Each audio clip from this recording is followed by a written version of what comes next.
નમસ્તે મિત્રો, સ્વાગત છે તમારું મારા આજના નવા વિડીયોમાં। મિત્રો, આજે આપણે બનાવીશું પાલક કોફતા કરી। તો એના માટે આપણે 200 થી 300 ગ્રામ જેટલો પાલક લેવાનો છે। એની સામે આપણે 4 થી 5 આપણે ટામેટાં લઈશું। આપણે મીડિયમ સાઇઝના 4 ટામેટાં લીધા છે અને પાલક આપણે 200 થી 250 ગ્રામની એક બંચ લીધું છે। તો સૌ પહેલાં પાલકને આપણે સમારી લઈશું ઝીણો અને પછી એને 4 થી 5 પાણીથી સારી રીતે ધોઈ લઈશું। ત્યારબાદ ટામેટાને પણ આપણે સારી રીતે ધોઈ અને એને પણ આપણે રફલી મોટા મોટા કટ કરી લઈશું। મિત્રો, આપણે પાલકને કટિંગ કરી અને 3 થી 4 પાણીથી ધોઈ દીધી છે। હવે આપણે પાલકને અલગ વાસણમાં લઈ લઈશું અને આમાંથી આપણે થોડી પાલક ગ્રેવી માટે કાઢી દઈશું। 1 વાટકી જેટલી આપણે પાલકને અલગ લઈ લઈશું। હવે આપણે આમાં મીઠું એડ કરી દઈશું અને લીંબુ આપણે અડધું લઈશું। એનો રસ આની ઉપર નાખી અને પાલકને આમાં ભેળવી લઈશું।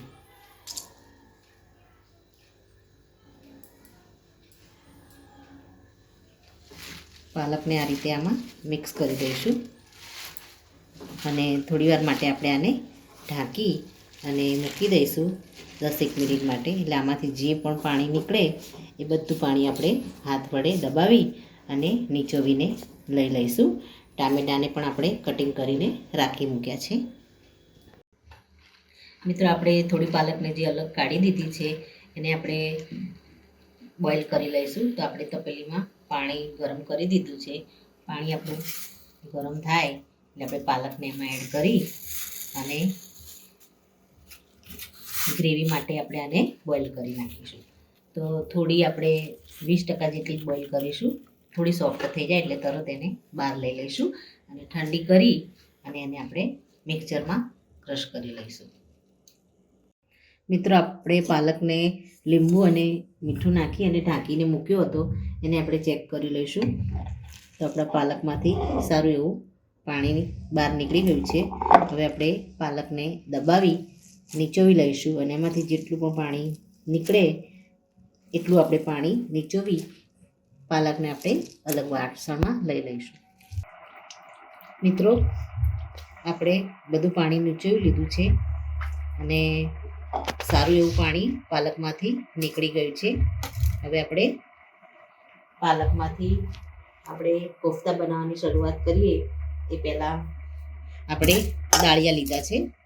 આપણે દાળિયાને મિક્સરમાં પીસી અને એનાથી જ આપણે આજે કોફતા બનાવીશું। તો સૌ પહેલાં તો દાળિયાને પીસી લઈશું। ત્યારબાદ પાલકને આપણે જે ગરમ પાણીમાં 1 મિનિટ માટે રાખી હતી એને આપણે બહાર ઠંડા પાણીમાં લઈ અને પાલક અને ટામેટાને પણ આપણે પીસી લઈશું। મિત્રો, આપણે મિક્સર જારમાં દાળિયાને પીસી લીધા છે। એ જ જારમાં આપણે ટામેટાં અને પાલકને આપણે બોઇલ કરીને લીધી છે એને આપણે ગ્રેવી કરી દઈશું। તો આને પણ આપણે પીસી લઈશું ને આપણે પાવડર કરી નાખ્યો છે દાળિયાનો, એને આપણે આની અંદર એડ કરી આપણે દાળિયાનો એને આપણે આ રીતે મસળીશું। આપણે પાલકને મીઠું નાખી અને મૂકી હતી એટલે આપણે ચેક કરી અને ઓછું હોય તો જ મીઠું એડ કરવાનું। પાણી બધું નીચોવી લીધું છે એટલે એમાંથી મીઠું પણ નીકળી ગયું। હવે આપણે ધાણા પાવડર લઈશું, થોડી આપણે હળદર એડ કરીશું, લાલ મરચું આપણે એડ કરીશું, ગરમ મસાલો એડ કરીશું અને આને મસળી દઈશું।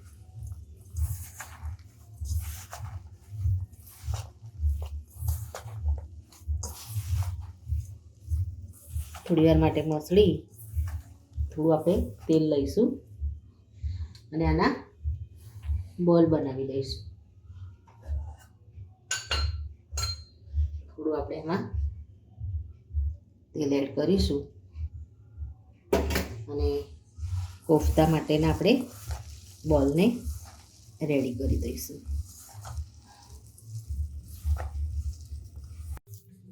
મિત્રો આપણે સરસ રીતે કોફતા માટે પાલક અને દાળિયાના લોટને સારી રીતે મસળી દીધો છે. હવે આમાંથી આપણે મીડિયમ સાઈઝના કોફતા તૈયાર કરી દઈશું. પાલકમાં જેટલો આપણો દાળિયાનો લોટ સમાય એટલો તમારે એડ કરી અને આપણે મીડિયમ સાઈઝના કોફતા બનાવી દઈશું. મિત્રો આપણે કોફતા બનાવી અને તૈયાર કરી દીધા છે અને હાથ વડે ગોળ રાઉન્ડમાં તૈયાર કરી દીધા છે અને આપણે તપેલીમાં પાણી પણ મૂકી દીધું છે અને એના ઉપર જાળીવાળું વાસણ મૂકી દીધું છે. થોડું જાળીવાળા વાસણ ઉપર આપણે તેલ લગાવી અને કોફતાને સ્ટીમ કરવા મૂકીશું.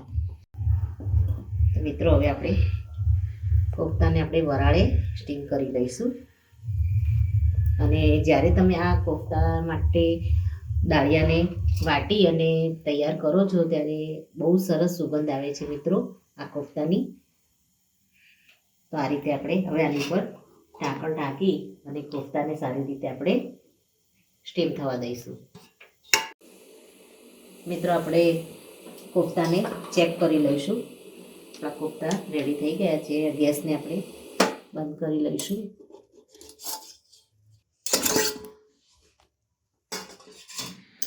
કોફતાની ટ્રેને આપણે બહાર લઈ લઈશું. તો મિત્રો આપણા કોફતાને આપણે બહાર લઈ લીધા છે. આને આપણે ઠંડા થવા દઈશું. અત્યારે ગરમ છે એટલે ખૂબ જ વરાળ નીકળી રહી છે. આપણે આને પ્રોપર ઠંડા કરી અને પછી આને ફ્રાય કરીશું. મિત્રો આપણું તેલ ગરમ કરવા મૂક્યું છે. તેલ આપણું આવી ગયું છે અને આપણે જે કોફતા રેડી કર્યા છે એ પણ પ્રોપર ઠંડા થઈ ગયા છે મિત્રો. હવે આને આપણે એક એક આમાં એડ કરી અને ફ્રાય કરી દઈશું. મિત્રો આ કોફતા તમે ગરમ ગરમ ફ્રાય કરશો તો આપણે દાળિયાનો લોટ લીધો છે તો કદાચ ફાટી શકે છે. તો તમારે એને પ્રોપર ઠંડા થવા દેવાના અને ત્યારબાદ જ આપણે આને ફ્રાય કરવાના અને હળવા હાથે આપણે આને પલટાવવાના છે. તમે દાળિયાની જગ્યાએ ચણા પણ લઈ શકો છો. આપણે એક એક એડ કરીશું અને જે આપણા ફ્રાય થાય એને આપણે પલટાવતા રહીશું. આપણે સ્ટીમ કરીને લીધા છે એટલે વધારે ફ્રાય નહીં કરવા પડે. થોડા ક્રિસ્પી થાય એના માટે આપણે થોડા ફ્રાય કરી દઈશું. મિત્રો આપણા કોફતા છે સરસ એવા ફ્રાય થઈ ગયા છે અને આપણે બહાર લઈ લઈશું અને બીજા કોફતાને પણ આ રીતે આપણે ધીમા તાપે તળી લઈશું. તો કોફતા આપણા ફ્રાય થઈ ગયા છે. હવે આપણે વઘારવાની શરૂઆત કરીશું. મિત્રો આપણે જે તેલમાં આપણે કોફતા ફ્રાય કર્યા એ જ તેલનો આપણે આમાં ઉપયોગ કરીશું. તો આપણું તેલ મૂકી દીધું છે. તેલ આવી ગયું છે. તો એમાં સૌ પહેલાં તો આપણે ખડા મસાલા એડ કરીશું. તો આપણે 3 થી 4 આપણે લવિંગ લઈશું. તેજ પત્તા આપણે 2 એડ કરીશું. જીરું આપણે લઈશું અને થોડો અજમો લઈશું.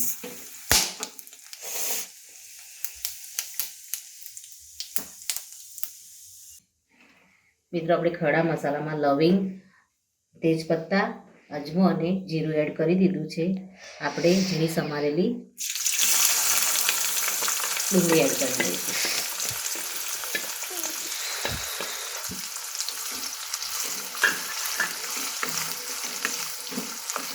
ગેસને હવે આપણે થોડો ફૂલ કરી દઈશું.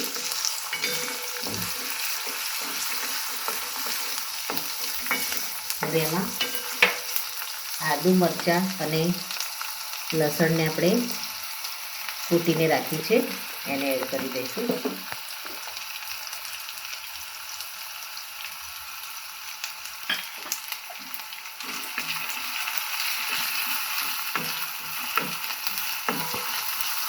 ડુંગળીને આપણે સારી રીતે તેલમાં ફ્રાય થવા દઈશું.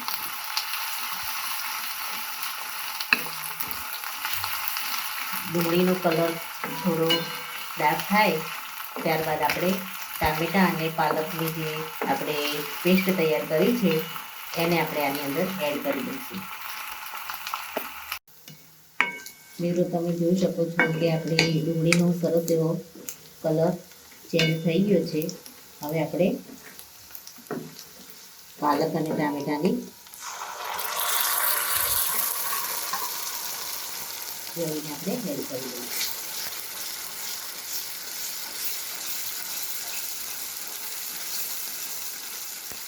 જે આપણે ચલાવીશું જેથી એમાંથી જે પાણી હોય એનું એ બધું નીકળી જાય. ગેસને આપણે થોડું હવે મીડિયમ કરીશું. હવે આપણે મસાલા એડ કરીશું. આપણે પહેલાં તો મીઠું એડ કરીશું. ત્યારબાદ થોડી આપણે હળદર એડ કરીશું. ગરમ મસાલો આપણે એડ કરીશું.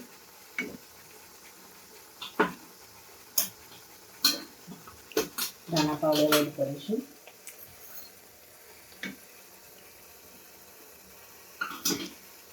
ત્યારબાદ લાલ મરચું આપણે એડ કરીશું. મીડિયમ તીખું મરચું આપણે, તમે જો તીખું ના ખાતા હોય તો તમે કાશ્મીરી મરચાંનો ઉપયોગ કરી શકો છો. તો હવે આપણે આને સારી રીતે 2 થી 3 મિનિટ સુધી આ રીતે ચલાવી અને કૂક કરીશું. ત્યારબાદ થોડું પાણી એડ કરી અને એને ધીમા તાપે થવા દઈશું. મિત્રો ટામેટાં અને પાલકની જે ગ્રેવી એડ કરી એમાંનું જે પાણી હતું બધું જ સારું એવું ઓબ્ઝર્વ થઈ ગયું છે અને ગ્રેવીનો કલર પણ ખૂબ જ સરસ આવી ગયો છે. હવે આપણે આની અંદર પાણી એડ કરીશું. પાણી આપણે નોર્મલ ગરમ એડ કરીશું. આપણે જરૂર પૂરતું પાણી એડ કરીશું.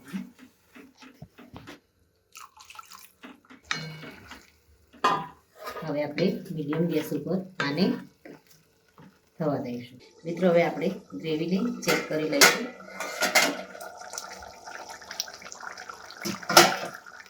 આપણી ગ્રેવી સરસ બની અને તૈયાર થઈ ગઈ છે.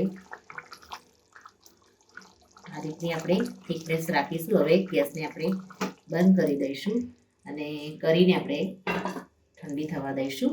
ત્યારબાદ કોફતા એડ કરીશું. મિત્રો કોફતા કરી આપણી બની અને રેડી થઈ ગઈ છે. આપણે ઉપરથી ફ્રેશ ક્રીમ એડ કરી દઈશું. દૂધની મલાઈ પણ તમે એડ કરી શકો છો. તો મિત્રો રેડી છે આપણી પાલક અને દાળિયાની બનેલી કોફતા કરી. તો મિત્રો તમે પણ આ રીતે ઘરે જરૂરથી બનાવો. તો મિત્રો મારો આ વિડીયો અહીંયા પૂરો થાય છે. ફરી મળીએ એક નવા વિડીયો સાથે. ત્યાં સુધી રજા લઈએ. મારી ચેનલને તમે લાઈક કરો, શેર કરો અને સબસ્ક્રાઈબ કરો. Thank you.